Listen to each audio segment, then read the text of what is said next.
Day to all the fathers joining us on Kaieteur Radio 99.1 and 99.5 FM. That is fathers and father figures. We say a happy Father's Day to you. With that, welcome to your main newscast right here on Kaieteur Radio 99.1 and 99.5 FM. My name is Joshua Van Slyckman and I thank you for joining us.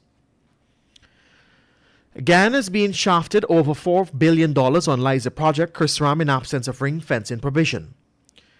When oil was first discovered at the Liza well back in 2015, several experts at international institutions urged the authorities of the day to close many of the loopholes in the Stabroek Block PSA. Otherwise, the country would lose billions of dollars in revenue. One such loophole was the absence of ring fencing provisions. The IMF had warned that such provisions are crucial since it will prevent ExxonMobil from doing two key things. One, subtracting the cost of dry holes from the money made from producing fields and deducting from those fields as well the costs associated with developing further oil projects. As a result of the authorities' failure to plug this loophole, at least one of the Stabroek Block partner is now taking full advantage of Guyana. Disclosing this recently was chartered accountant Christopher Ram. More than 30 Guyanese stakeholders have written to ExxonMobil's cooperation shareholders informing them of the mechanical issue they had to over 14 billion standard cubic feet of gas being flared at the Liza Phase 1 operation in the Stabroek Block.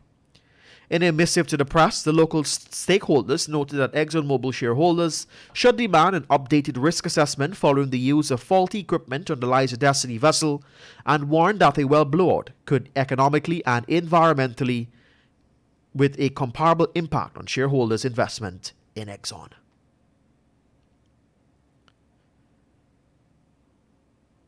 In support of calls made by Kaieteur News' publisher Glenn Lal for renegotiation of the oil contracts, the Diaspora Group, the Oil and Gas Governance Network, yesterday launched their campaign, Renegotiate Oil Contract Now.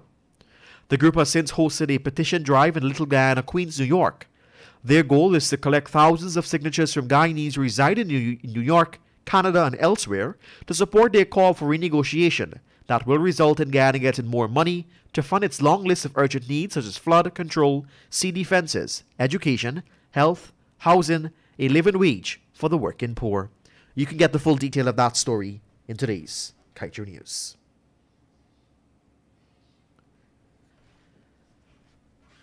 We tell you now that the North Rheinfeld Multilateral School was yesterday severely damaged by fire. The entire upper flat of the building to be demolished. An eyewitness said that he saw smoke emanated from the school at 11 hours and the fire service was contacted immediately. He said that, however, the firefighter only arrived until after 13 hours, some 2 hours later. Minister of Home Affairs Robeson Ben was on the scene, going so far as to enter in the burnt building along with firefighters as the principal Alison Kosberg, along with other teachers, some of whom had attended the very institution, watched it horror as the flames continued to grow larger despite firefighters' efforts.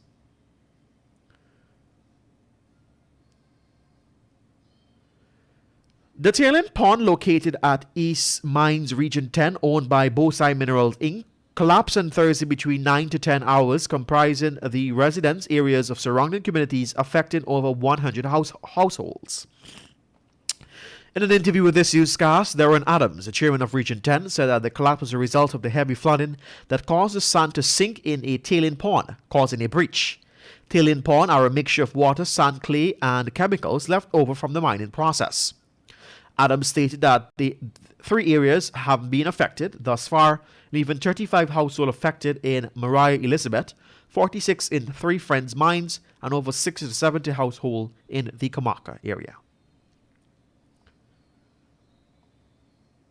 You're listening to your main newscast right here on Kaieteur Radio 99.1 and 99.5 FM. Finally, at this time, BK Quarries has filed a lawsuit against the GGMC and EPA over a decision to fully permit and issue 4 quarry licenses to Haddy's Work Incorporated, a local company operated in the field. The lawsuit also lists Haddy's Work as a respondent in the matter. Among other things, the lawsuit seeks an injunction to prevent Haddy's Work from occupying or taking any step to develop the 16,500 acres of land recently awarded to the company by GGMC as 4 quarrying licenses. The lawsuit was filed just one day after GGMC handed 16,502 acres of land to Hadi's work for quarrying operations. The lawsuit, which is filed by attorney Sinad Duraj, explained that the notice of intention to grant quarry license were published in the official gazette without approval of the board of the GGMC, as is required under law. And just before we wrap things up here on our main newscast, let me turn my attention to page 7 of the Kaieteur News that is dedicated to being blunt. If our leaders are honest, they will admit that whatever they know about oil, it is so little. If Guyana's self-anointed oil Khazar is wise, he will recognize the need to learn from Trinidad. Trinidad mismanaged the oil wealth. Guyana can learn from those mistakes. The loophole that took the treaty so long to close, we can learn from those lessons and close gaps now. We call upon President and Vice President to do it. Just do it.